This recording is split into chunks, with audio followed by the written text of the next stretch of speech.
Hello friend, welcome back to my YouTube channel. आज हम भारत के स्वर्ण युग में चलेंगे।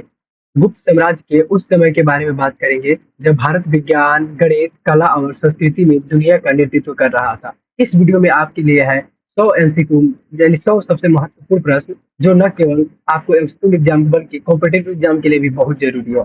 आप जानेंगे गुप्त सम्राटों के शासनकाल, विज्ञान के और गणित की अद्भुत खोजें, अर्थव्यवस्था और सोने के सिक्के का राज, और क्यों हुआ इस काल को हम गोल्डन एज यानी भारत का गोल्डन समय यानी गुप्त काल, स्वर्ण युग क्यों कहा जाता है। ठीक है, इस वीडियो को आखिरी तक देखेंगे, देखिएगा, क्योंकि आखिरी में होगा एक सरप्राइज क्यू चैलेंज, यानी जो आपको खुद को चेक करने का मौका मिलेगा। तो चलिए वीडियो को स्टार्ट करते हैं और लास्ट तक बने रहिएगा, क्योंकि लास्ट में आपको बहुत ही शानदार क्यूज कराया जाएगा जो कि ऑनलाइन के माध्यम से आपको लीडर में शो कराया जाएगा। उसमें आप आपका स्कोर देख पाएंगे। ठीक है, तो चलिए वीडियो को स्टार्ट करते हैं और भारत के स्वर्ण युग के बारे में रोचक यात्रा शुरू करते हैं। ठीक है, तो देखिए, पहला अपना प्रश्न जो है यहाँ पे बहुत ही शानदार प्रश्न है। टॉपिक का नाम है क्या? Golden age. ठीक है, देखिए, एक बात आपको बता दें कि इसका जो थ्योरी क्लास है वो आपको करा दिया गया है। ठीक है, वीडियो के डिस्क्रिप्शन बॉक्स में उसका लिंक मिल जाएगा, वहां से आप जाके इसका थ्योरी क्लास कर सकते हैं। ठीक है, तो टोटल एक भाग है। यहाँ देखिए, एक क्वेश्चन 1 से लेकर क्वेश्चन 100 तक, यानी टोटल 100 प्रश्न है, लेकिन इस वीडियो में हम लोग केवल 50 ही प्रश्न कवर करेंगे। ठीक है, और 50 प्रश्न अगले वीडियो में, क्योंकि वीडियो बहुत लंबा हो जाएगा और हम मेरा क्या है, छोटा छोटा वीडियो करके आपको अच्छे अच्छे कंटेंट देना। ठीक है, तो और अभी तक चैनल को सब्सक्राइब नहीं किए तो सब्सक्राइब जरूर कर लीजिए। ठीक है, बहुत ही शानदार शानदार वीडियो आने वाला है। एक एक टॉपिक को करेंगे और उसके बाद उसका थ्योरी करने के बाद एमसीक्यू करेंगे। तो चलिए पहला प्रश्न देखते हैं बिना किसी देरी के। पहले थोड़ा इसका वर्ष जो है थोड़ा छोटा कर लेते हैं, फिर देखते हैं। चलिए, कह रहा है, गुप्त वंश के संस्थापक महाराजा श्रीगुप्त का शासनकाल कब था? 300 से 320 बीस ईसा पूर्व, 275 से 300 ईसा पूर्व, 320 से 335, 335 से 375। तो आपको थ्योरी में बताया गया होगा बहुत ही शानदार तरीके से कि 275 ईस्वी में गुप्त वंश का जो है नींव रखा गया है। ठीक है, यानी 275 से 300 तक, यानी 25 साल तक कितना महाराजा श्रीगुप्त ने शासन किए। उसके बाद इनके बेटे का एंट्री होगा। ठीक है, तो बताया जाएगा। आगे देखिए, यहाँ पे अगला प्रश्न है, इन्हीं के बेटे यानी घटोत्कच जो कि महाराजा श्रीगुप्त के पुत्र थे, उन्होंने कौन सी उपाधि धारण की थी? बहुत ही शानदार प्रश्न है। महाराज, विक्रमादित्य, महाराज, सम्राट। इसका जो राइट ऑप्शन हो जाएगा सी, यानी महाराज की उपाधि धारण की थी। कौन उपाधि? तो महाराज की उपाधि धारण की थी। बिल्कुल ध्यान रखिएगा। चलिए अगला प्रश्न देखते हैं। अगला जो अपना 3 नंबर प्रश्न है, थोड़ा फास्ट चलेंगे क्योंकि हमें ज्यादा क्वेश्चन को कवर करना है, वीडियो बहुत ही छोटा करना है। ठीक है, चंद्रगुप्त प्रथम ने किससे विवाह किया था? नागकन्या, लिच्छवी राजकुमारी, कुमार देवी, शक कन्या या वकाट कन्या कुमारी। ठीक है, तो इसका राइट आंसर ऑप्शन हो जाएगा बी, यानी लिच्छवी राजकुमारी कुमारी देवी। ठीक है, लिच्छवी राजकुमारी कुमारी देवी की जो है इसी से क्या किया था, चंद्रगुप्त प्रथम ने शादी किए थे। ठीक है, इसके बाद यहाँ पे क्या हुआ, असली संस्थापक इन्हीं को माना ही जाता है, चंद्रगुप्त प्रथम को ही। ठीक है, आगे बात करेंगे। आगे जो आपका 4वां प्रश्न है, कह रहे हैं, गुप्त संवत की शुरुआत किसके समय हुआ था? गुप्त संवत की शुरुआत किसके समय हुआ था? तो यहाँ पे कह रहा है श्रीगुप्त, घटोत्कच, चंद्रगुप्त प्रथम, समुद्रगुप्त। ठीक है, इसका जो राइट आंसर ऑप्शन हो जाएगा यहाँ पे सी, क्या, चंद्रगुप्त। ठीक है, चंद्रगुप्त का जो है, चंद्रगुप्त के समय में ही शक संवत का यानी गुप्त वंश का क्या हुआ था जी, गुप्त संवत का शुरुआत हुआ था। ध्यान रखिएगा बिल्कुल। चलिए अगला प्रश्न देखते हैं। अगला 5 नंबर प्रश्न है आपका, समुद्रगुप्त की विजयों का वर्णन कहाँ मिलता है? ऑप्शन सुन लेते हैं।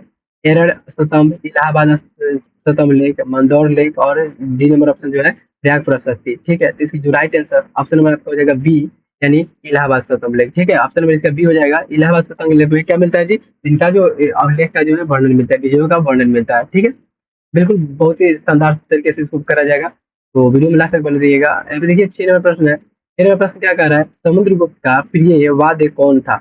ये समुद्रगुप्त के प्रिय वाद्य कौन था? प्रश्न नंबर 6 कह रहा है मृदंग, वीणा, बांसुरी, सितार। तो आप अगर थ्योरी क्लास करके आए हैं तो आपको मालूम होगा कि इनका ऑप्शन नंबर जाएगा इसका बी, यानी वीणा। ठीक है, ये वो वीणा बजाने में माहिर थे। ठीक है, वो बहुत ही शानदार तरीके से वीणा बजाते थे। इनका ये वाद्य प्रिय वाद्य यंत्र था। ठीक है, आगे बात करेंगे 6 नंबर और 7 नंबर प्रश्न के बारे में। 7वां प्रश्न है, कह रहा है, समुद्रगुप्त को किस नाम से जाना जाता है? समुद्रगुप्त को आखिर किस नाम से जाना जाता है? कह रहा है, भारतीय नेपोलियन, विक्रमादित्य, चक्रवर्ती, चाणक्य।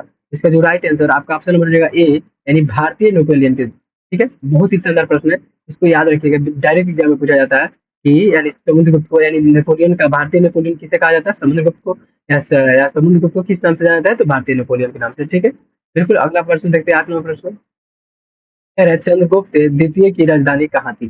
चंद्रगुप्त द्वितीय की राजधानी कहाँ थी, यानी उन्होंने कब अपना राजधानी जो बनाए थे, कहाँ बनाए थे? पाटलिपुत्र, उज्जैन, प्रयाग, यहाँ पे क्या है, पाटलिपुत्र व उज्जैन। ठीक है, तो जो 8 नंबर का राइट आंसर ऑप्शन नंबर हो जाएगा डी, यानी पाटलिपुत्र और उज्जैन दोनों जगह था। ठीक है, ऑप्शन नंबर यहाँ पे इसका हो जाएगा डी, यानी ए और बी दोनों। समझ में आया ना?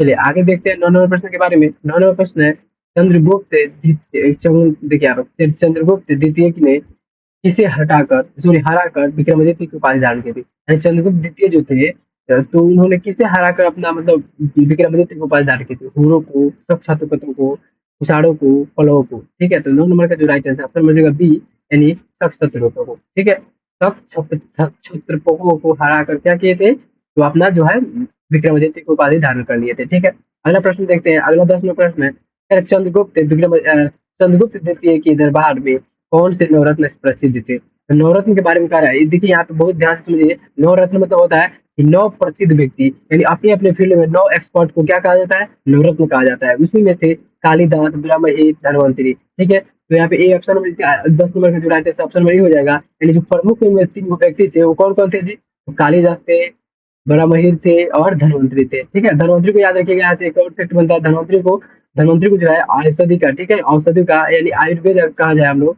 आयुर्वेद का। ठीक है, आयुर्वेद आयुर्वेद का इनको ज्ञाता कहा जाता है। ठीक है, इन सबसे ज्यादा सबसे पहले इन्हीं का जो है जो है धन्वंतरी को ही आयुर्वेद का ज्ञान था। ठीक है, बिल्कुल ध्यान रखिएगा। आगे बात करते हैं 12वें प्रश्न के बारे में, सॉरी 11वां प्रश्न। 11वां प्रश्न है, चंद्रगुप्त के इलाहाबाद शतमलेख को किस कवि ने लिखा है? यानी जो जो चंद्रगुप्त प्रथम के जो विजय का वर्णन मिलता है, किसमें मिलता है? तो यहाँ पे सॉरी, समुद्रगुप्त के जो वर्णन मिलता है किसमें मिलता है? इलाहाबाद स्तंभलेख में। तो आखिर इलाहाबाद स्तंभलेख लिखा किसने है? ठीक है, तो कह रहा है ये कालिदास, बी ऑप्शन दिया हरिसेन, सी दिया भास, डी दिया बाणभट्ट। ठीक है, तो 11 नंबर का जो राइट है ऑप्शन में बी, यानी हरिसेन। ठीक है, हरिसेन ने क्या किए थे? तो इनके जो है इलाहाबाद स्तंभ में, यानी समुद्रगुप्त के विजय यात्रा के बारे में वर्णन किए थे। ठीक है, बहुत अच्छे से ध्यान रखिएगा इसको। आगे बात करेंगे 12वें प्रश्न के बारे में। कह रहा है, गुप्त काल का प्रमुख धातु किसका सिक्का कौन था? यानी गुप्त काल का प्रमुख धातु सिक्का कौन था जी? चांदी का सिक्का था, सोने का सिक्का था, तांबा का सिक्का था, शीशा का सिक्का था। ठीक है, यहाँ पे ऑप्शन नंबर इसका हो जाएगा बी, यानी 12 नंबर का बी, यानी सोने का सिक्का था। ठीक है, क्या था जी? सोने के सिक्का था।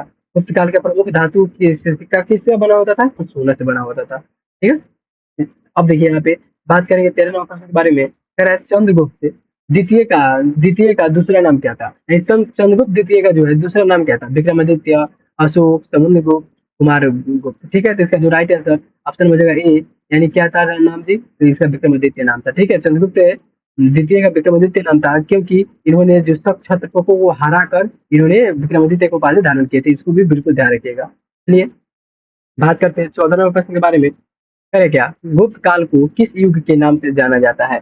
लौह युग, स्वर्ण युग, रजत युग और पाषाण युग। आप तो थंबनेल देख के नहीं आए हैं, तो गुप्त काल को किस युग से जाना जाता है जी? तो स्वर्ण युग। ठीक है, इसे गोल्डन एज कहा जाता है, गोल्डन एज। ठीक है, बात करते हैं आगे यहाँ पे 15वें प्रश्न के बारे में। करे क्या, समुद्रगुप्त ने किस प्रकार के शासन स्थापित किए थे? लोकतांत्रिक, समाजवादी, साम्राज्यवादी, गणतांत्रिक शासन, धार्मिक शासन। इसका राइट आंसर ऑप्शन बनेगा बी, यानी समाजवादी। जो साम्राज्यवादी शासन था, उन्होंने समुद्रगुप्त ने जो है उनको क्या किए थे? लंच किए थे या स्थापित किए थे। ठीक है, बिल्कुल इसको ध्यान रखिएगा। चलिए 16वें प्रश्न के बारे में देखते हैं। 16वां प्रश्न जो है यहाँ पे बहुत ही शानदार तरीके से आता है। कह रहे हैं क्या, गुप्तकालीन प्रशासनों में ग्राम प्रमुख को क्या कहते हैं? तो आपको यहाँ पे देखिए, आप इसका आंसर लिखते चले जितना आपको मालूम है। और थ्योरी क्लास की है तो लगभग आप इसमें से 50 में से लगभग 45-46 क्वेश्चन कर पाएंगे। ठीक है, तो इसीलिए आप उसको लिखते चलिए, लास्ट में आप कमेंट करके बताइएगा कि आप कितना सही कर पाए, आपका क्या स्कोर रहा। ठीक है, चलिए यहाँ पे इस 16वें प्रश्न में देखो, ग्रामीण, ग्रामपति, ग्रामाध्यक्ष, ग्राम सेवक। ठीक है, तो 16 नंबर का जो राइट आंसर आपका हो जाएगा ऑप्शन नंबर ए, यानी ग्रामीण कहा जाता था। ठीक है, ग्रामीण जो है गुप्त काल में जो है ग्राम के प्रमुख को क्या कहा जाता था? ग्रामीण कहा जाता था। लेकिन अब क्या है, तो यहाँ पे सब अलग अलग डिवीजन बटा हुआ है। ठीक है, बात करते हैं 17वें प्रश्न के बारे में। फिर क्या, गुप्त शासकों द्वारा किस धर्म का सर्वाधिक संरक्षण हुआ? यानी जब गुप्त शासन चल रहा था, तो उसमें किस धर्म का सबसे ज्यादा संरक्षण हो रहा था जी? जैन धर्म का, बौद्ध धर्म का, वैष्णव धर्म का, शैव धर्म का। इसका जो राइट आंसर हो जाएगा 17 नंबर का, वो हो जाएगा आपका ऑप्शन नंबर सी, यानी वैष्णव धर्म का। ठीक है, वैष्णव धर्म का जो गुप्त समय में क्या हुआ था, इसका बहुत ही संरक्षण हुआ था। ठीक है, बिल्कुल बिल्कुल ध्यान रखिएगा। चलिए 18वें प्रश्न देखते हैं। 18वां प्रश्न है क्या, समुद्रगुप्त ने दक्षिण भारत पर चढ़ाई कर किन्हें पराजित किया था? यानी समुद्रगुप्त जो थे वो दक्षिण भारत पर गए थे। ठीक है, दक्षिण भारत पे जो चढ़ाई करके किन्हें पराजित किए थे? चोल, पांड्य, चेर, वाकाटक, चालुक्य, राष्ट्रकूट। इसका ऑप्शन नंबर ए हो जाएगा। यानी चोल, पांड्य और चेर, ये तीनों जो है शासन व्यवस्था को, तीनों राज्यों को क्या किए थे? ये जीत लिए थे, उनको पराजित करके। दक्षिण भारत में ही पड़ता है, याद रखिएगा। ठीक है, आगे बात करते हैं 19वें प्रश्न के बारे में। कह रहे क्या? चंद्रगुप्त द्वितीय, ठीक है, चंद्रगुप्त द्वितीय के समय चीन से कौन सा यात्री भारत आया था? हंसंगा, फायान, इत्स्यांग, मैगथनीज। तो जो 19 नंबर का राइट आंसर ऑप्शन हो जाएगा बी, यानी फायान। ठीक है, फायान ने चंद्रगुप्त द्वितीय के समय में आए थे वहां। यानी फायान कब आए थे जी? चंद्रगुप्त द्वितीय के समय में आए थे। कहाँ पे? तो भारत में आए थे। कहाँ से? तो कहाँ आप पूछेगा, ऐसे प्रश्न में पूछ सकते हैं आपसे कि चीन के जो है फायान कहाँ का रहने वाला था? तो बाबू याद रखना है इसको, चीन के। ठीक है, तो आपको बिल्कुल ध्यान रखना है चीन का। आगे बात करेंगे 20वें प्रश्न के बारे में। 20वां प्रश्न भी बहुत ही आसान है और बहुत ही अच्छा है। फायान मुख्यतः किस धर्म के अनुयायी थे? यानी फायान किस धर्म के अनुयायी थे? जैन धर्म, बौद्ध धर्म, हिंदू धर्म, पारसी धर्म। 20 नंबर का जो राइट आंसर ऑप्शन हो जाएगा बी, यानी बौद्ध धर्म के। ठीक है, जो है फायान मुख्य रूप से वैद्य धर्म के जो है धर्म के अनुयायी थे। आगे बात करेंगे, आगे 21वें प्रश्न के बारे में बात करेंगे। गुप्त काल के सिक्कों पर कौन सी भाषा अंकित थी? प्राकृतिक, संस्कृत, पाली, खरोष्टी। ठीक है, तो 21 नंबर का जो राइट आंसर ऑप्शन हो जाएगा यहाँ पे बी, यानी संस्कृत। ठीक है, यानी गुप्त काल के सिक्कों पर भी संस्कृत भाषा अंकित थी, बिल्कुल ध्यान रखिएगा। आगे बात करेंगे 22वें प्रश्न के बारे में। कर क्या? गुप्त काल में नालंदा विश्वविद्यालय की स्थापना किसने की? यानी गुप्त काल में नालंदा विश्वविद्यालय की स्थापना किसने की? तो यहाँ पे हो जाएगा समुद्रगुप्त, चंद्रगुप्त द्वितीय, कुमारगुप्त प्रथम, स्कंदगुप्त। इसका जो राइट आंसर है, बच्चे बच्चे को मालूम है कि जो है नालंदा विश्वविद्यालय की स्थापना कौन किया था जी? तो कुमारगुप्त किए थे। ठीक है, कुमारगुप्त जो गुप्त वंश के संस्थापक थे। ठीक है, बिल्कुल इसको ध्यान रखिएगा। चलिए आगे बात करते हैं 23वें प्रश्न के बारे में। अरे यार, गुप्तकालीन कर प्रणाली में भूमि का कितना था? भूमि कितना था? 1/10, उपज का 1/6, उपज का 1/3, उपज का 1/2। राइट आंसर जो ऑप्शन में रहेगा बी, यानी उपज का 1/6 था, ऐसे करके 1/6। मतलब आपके यहाँ पे देखिए, और आपके 30 क्विंटल गेहूं हुआ ना, इसमें इसका 1/6 निकाल दिया जाएगा। ठीक है, 6 निकाल दिया जाएगा, कितना हो जाएगा आपका? तो 5 kg उसमें घटा गया, उसको देना होता था। ठीक है, 30 kg में से 6 kg, उसको 5 kg देना पड़ेगा। ठीक है, यानी उसमें कर का बहुत ही अच्छा व्यवस्था था उस समय की। देखिए यहाँ पे 14 नंबर जो प्रश्न है, गुप्त काल में लोहे से किस प्रकार की वस्तु बनने लगी? मूर्तियां, सिक्के, औजार और हथियार, मिट्टी के बर्तन। इसका जो राइट आंसर ऑप्शन हो जाएगा यहाँ पे सी, यानी औजार और, तो औजार और क्या है? हथियार। यानी ऑप्शन नंबर सी हो जाएगा, औजार और हथियार बनाने लगे जाने लगा कब? लोहे के प्रयोग से गुप्त काल में। ठीक है, 25वां प्रश्न। और यहाँ पे कह रहा है क्या? गुप्त काल में सबसे प्रसिद्ध धातु स्तंभ कौन सा है? गुप्त काल में सबसे प्रसिद्ध धातु स्तंभ कौन सा है? यहाँ पे दिया हुआ दिल्ली, और दिल्ली लौह स्तंभ, प्रयाग स्तंभ, मथुरा स्तंभ, मंदसौर स्तंभ। इसका जो राइट आंसर 25 नंबर का हो जाएगा ऑप्शन नंबर ए, यानी दिल्ली लौह इस्पात। यानी दिल्ली लौह स्तंभ जो है क्या है जी? तो गुप्त काल के प्रसिद्ध धातु स्तंभ केंद्र है। चलिए आगे बात करेंगे 26वें प्रश्न के बारे में। 26वां प्रश्न है, दिल्ली लौह स्तंभ किसके काल में बनवाया गया था? दिल्ली लौह स्तंभ जो है किसके काल में बनवाया गया था? समुद्रगुप्त, चंद्रगुप्त प्रथम, चंद्रगुप्त द्वितीय, कुमारगुप्त। तो जो 26 नंबर का राइट आंसर आपका ऑप्शन नंबर हो जाएगा सी, यानी चंद्रगुप्त द्वितीय। ठीक है, चंद्रगुप्त द्वितीय जो रहा, ठीक है, दिल्ली लौह स्तंभ किसके द्वारा काल में बनाया गया था? चंद्रगुप्त द्वितीय काल में बनाया गया था। आगे बात करते हैं 27वें प्रश्न के बारे में। कह रहे गुप्त काल में उपाध्यक्ष किसे कहते हैं? उपाध्यक्ष किसे कहते थे? यानी गुप्त काल में कहते थे, अगर है सैनिक को, शिक्षक को, प्रशासन को, पुजारी को। ठीक है, तो 27 नंबर का राइट ऑप्शन नंबर बी, यानी शिक्षक को। यानी गुप्त काल में उपाध्याय, ठीक है, उपाध्याय किसे कहा जाता था? उपाध्याय तो शिक्षक को कहा जाता था, बिल्कुल ध्यान रखिएगा। चलिए 28वें प्रश्न के बारे में देखते हैं। 28वां प्रश्न है, गुप्त काल की प्रमुख शिक्षा भाषा क्या थी? कहने का मतलब क्या है कि गुप्त काल की सबसे प्रमुख शिक्षा भाषा क्या थी? पाली, संस्कृत, प्राकृतिक, खरोष्टी। जो 28 नंबर का राइट आंसर ऑप्शन नंबर होगा बी, यानी संस्कृत। ठीक है, क्योंकि गुप्त काल का अधिकतर सिक्के जो है उसको अंकित चित्र जो था, अंकित नेम था, वो संस्कृत में ही था। ठीक है, बिल्कुल ध्यान रखिएगा। आगे बात करते हैं 29वें प्रश्न के बारे में। करके गुप्त शासन समुद्रगुप्त की सबसे बड़ी उपलब्धि थी। यानी गुप्त शासक समुद्रगुप्त की सबसे बड़ी उपलब्धि थी क्या? यहाँ पे ऑप्शन देख लेते हैं। सॉरी, उपलब्धि क्या थी? ठीक है, नालंदा दक्षिण भारत विजय, नालंदा विश्वविद्यालय, और उसके बाद कह रहे हैं यहाँ पे प्रयाग प्रशस्ति, स्वर्ण मुद्रा। ठीक है, तो 29 नंबर का जो राइट आंसर आपका ऑप्शन नंबर रहेगा ए, यानी दक्षिण भारत पर विजय। दक्षिण भारत के विजय जो है समुद्रगुप्त का सबसे बड़ी उपलब्धि थी। यानी इसके बारे में ही कहाँ पे जिक्र मिलता है हम लोग को? तो इलाहाबाद शतमलेख में मिलता है। ठीक है, इसको ध्यान रखिएगा, हरिसेन द्वारा लिखा गया था। आगे बात करते हैं 30वें प्रश्न के बारे में। कह रहे क्या? यहाँ पे 30वें प्रश्न कह रहे हैं, गुप्त काल की सर्वाधिक प्रसिद्ध रचना कौन सी थी? रघुवंशम, भारत माता, रामायण और बुद्ध चरित्र। ठीक है, तो 30 नंबर का जो राइट आंसर ऑप्शन नंबर जो है ए, यानी रघुवंशम जो था वो गुप्त गुप्त क्या मतलब गुप्त काल की सर्वाधिक प्रसिद्ध रचना थी। ठीक है, आगे बात करेंगे आगे 21वें प्रश्न के बारे में। तो 21वां प्रश्न है, कह रहा क्या कालिदास किसके दरबार के कवि थे? समुद्रगुप्त, चंद्रगुप्त प्रथम, चंद्रगुप्त द्वितीय, कुमारगुप्त। ठीक है, तो जो है कालिदास जो थे ना वो किसके दरबार में थे जी? चंद्रगुप्त। यहाँ पे ऑप्शन नंबर इसका हो जाएगा 21 का ऑप्शन नंबर हो जाएगा सी, एंड चंद्रगुप्त द्वितीय के शासनकाल में कौन थे जी? तो यहाँ पे कालिदास थे। ठीक है, आगे बात करेंगे यहाँ पे 21 नंबर प्रश्न के बाद 32वें प्रश्न पे है, अमर सिंह किस विषय के विद्वान थे? बहुत ही शानदार प्रश्न है, ऑप्शन देख लेते हैं। ज्योतिष, व्याकरण, यहाँ पे कह रहा है कोशकार, गणित। तो जो राइट आंसर ऑप्शन नंबर जो है ए, यानी ज्योतिष। ठीक है, ज्योतिष, यानी अमर सिंह जो है ज्योतिष के विद्वान थे, जो ज्योतिष विषय के। आगे बात करते हैं 33वें प्रश्न के बारे में। 33वां प्रश्न है, बरामहीर किस विषय में प्रसिद्ध थे? ज्योतिष, चिकित्सा, साहित्य, युद्ध कला। तो 33 नंबर का जो राइट आंसर ऑप्शन नंबर जो है ए, यानी ये भी ज्योतिष में जो है क्या थे, विषय में प्रसिद्ध थे। यानी अमर सिंह भी ज्योतिष और यहाँ पे बरामहीर भी ज्योतिष। बात करते हैं 34वें प्रश्न के बारे में। कह रहे गुप्तकालीन चिकित्सा शास्त्र के विद्वान कौन थे? चरक, श्रुति, धन्वंतरी, यहाँ पे कह रहे हैं पतंजलि। तो वैद्य जो भी चिकित्सा विद्वान जो थे वो थे धन्वंतरी। अभी बताए थे कि धन्वंतरी जो है उनको औषधि का ज्ञाता कहा जाता है।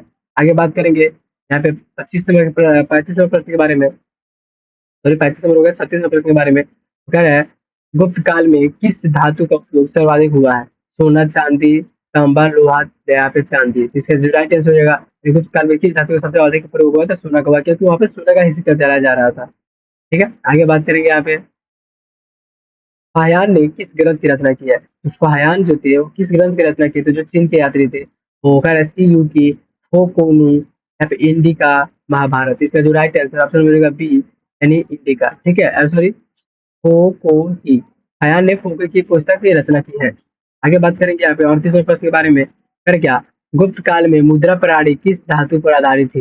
गुप्त काल में मुद्रा प्रणाली किस धातु पर आधारित थी? ठीक है, आगे ऑप्शन देख लेते हैं। लोहा, सोना, चांदी, तांबा। 38 नंबर का प्रश्न का जो राइट आंसर ऑप्शन में मिलेगा बी, यानी सोना। ठीक है, गुप्त काल में मुद्रा प्रणाली किस धातु पर जो थी? तो सोना का हुआ करता है। ठीक है, बिल्कुल इसको ध्यान रखिएगा। आगे बात करेंगे 39वें प्रश्न के बारे में। 39वां प्रश्न है, स्कंद गुप्त ने किस आक्रमणकारी से युद्ध किया? पुरु से, छत्रपति से, कुषाणु से, पल्लवों से। ठीक है, तो 59 नंबर का जो राइट आंसर हो जाएगा ऑप्शन नंबर यहाँ पे हो जाएगा। देखिए, 39 नंबर का जो राइट आंसर ऑप्शन हो जाएगा ए, यानी हुरो से। ठीक है, यानी स्कंद गुप्त ने जो थे हीरो से आक्रमण करके क्या हुए, तो आक्रमणकारी से युद्ध किया। आगे बात करते हैं यहाँ पे 40वें प्रश्न के बारे में। गुप्त साम्राज्य का पतन मुख्यतः किसके कारण हुआ?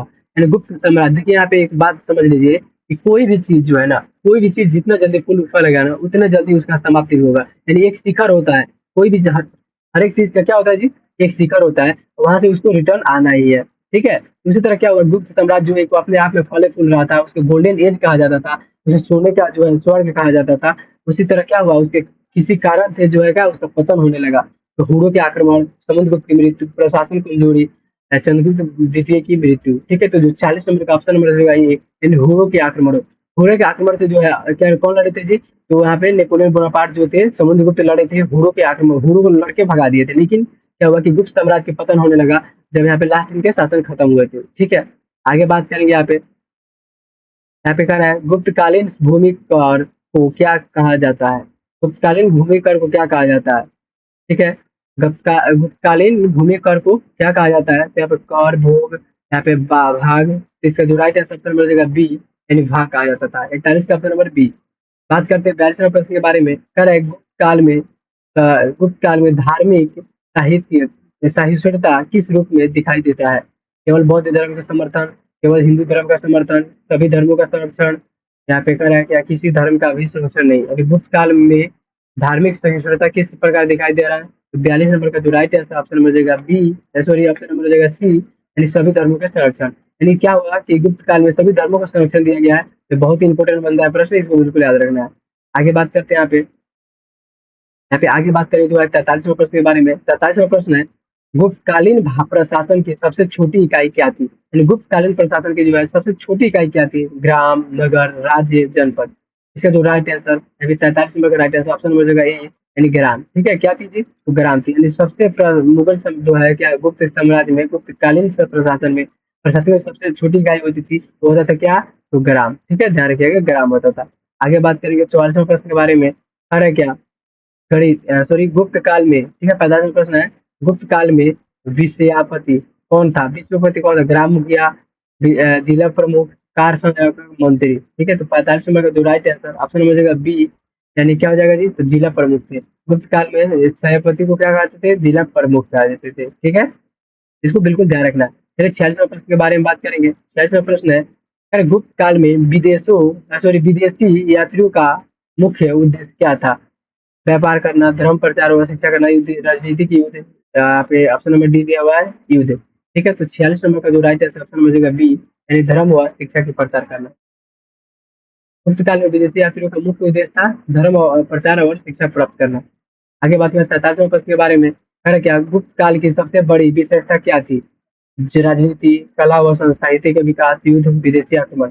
जो 47 नंबर का राइट आंसर ऑप्शन हो जाएगा बी, यानी कला व साहित्य का विकास। ठीक है, कला और साहित्य का विकास। आगे बात करते हैं 48वें प्रश्न के बारे में। 48वें प्रश्न बहुत ही शानदार है। क्या गुप्त काल में किस लिपि का प्रयोग किया गया है? ब्राह्मणी, पाली, खरोष्टी, देवनागरी। ठीक है, तो 48 नंबर का जो राइट आंसर ऑप्शन हो जाएगा ए, यानी ब्राह्मणी लिपि। ठीक है, ब्राह्मणी लिपि। आगे बात करते हैं यहाँ पे। अगला प्रश्न जो 49वां प्रश्न है, कर क्या? गुप्तकालीन सिक्कों पर कौन सी आकृति अंकित थी?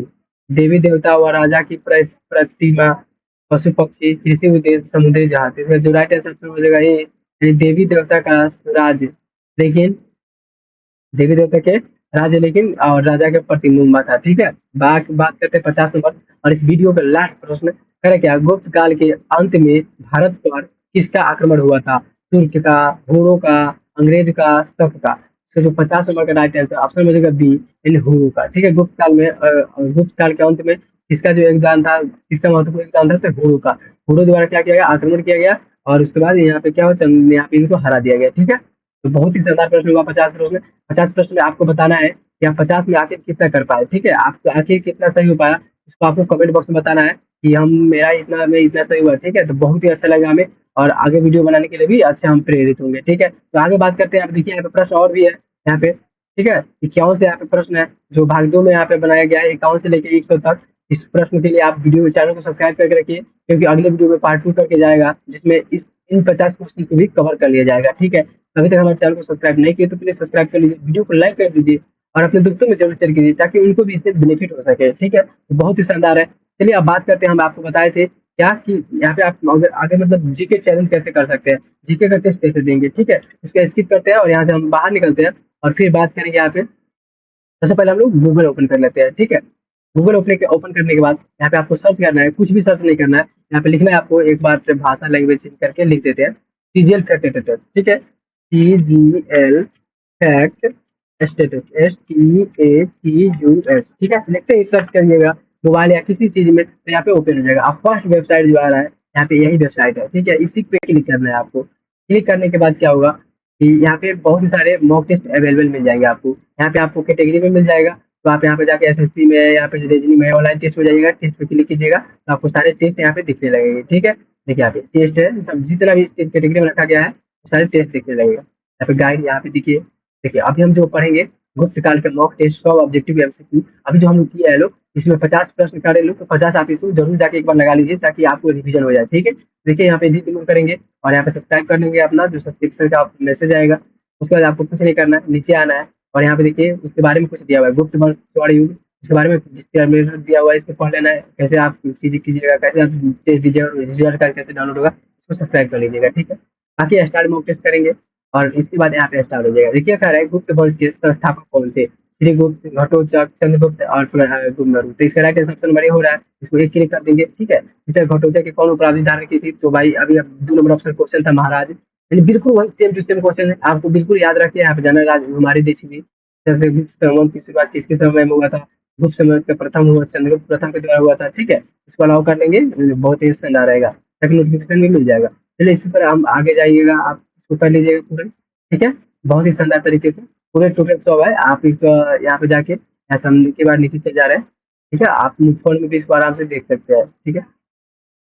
ये इसको स्क्रॉल करके नीचे चलते हैं, 60 प्रश्न हुआ। देखिए यहाँ पे पूरे 100 प्रश्न है और बिल्कुल यूनिक प्रश्न है जो कि बार-बार एग्ज़ाम में पूछे जाते हैं, ठीक है? तो आप इसको एक बार ज़रूर टेस्ट लगाइएगा और अपने दोस्तों में भी शेयर कीजिएगा। देखिए 100 प्रश्न का है, गुप्त वंश के पतन का प्रमुख कारण क्या था? तो यहाँ पे इसका जो राइट आंसर हो जाएगा यहाँ पे हुरो का आक्रमण, यहाँ पे क्लिक करके यहाँ पे हम करके सबमिट करेंगे। सबमिट करने के बाद आपका रिजल्ट कोड यहाँ पे शो होगा, स्कोर दिया होगा। देखिए यहाँ पे जो 100 जो प्रश्न है, ठीक है? एक प्रश्न 3 नंबर का है, ठीक है? 3 नंबर का परसेंटेज 5%, स्टेटस दिखाएगा फेल पास, यहाँ पे आपको मिल जाएगा। यहाँ पे मोर इन्फॉर्मेशन के लिए आप सीरियल पर चैनल ज्वाइन करके वीडियो को देख देख सकते हैं, ठीक है? बहुत ही शानदार वीडियो था और वीडियो अच्छी लगी तो वीडियो को लाइक कीजिएगा और अपने दोस्तों में जरूर शेयर कीजिएगा। चलिए मिलते हैं अगले वीडियो में नए टॉपिक के साथ और अच्छे क्विज के साथ, ठीक है?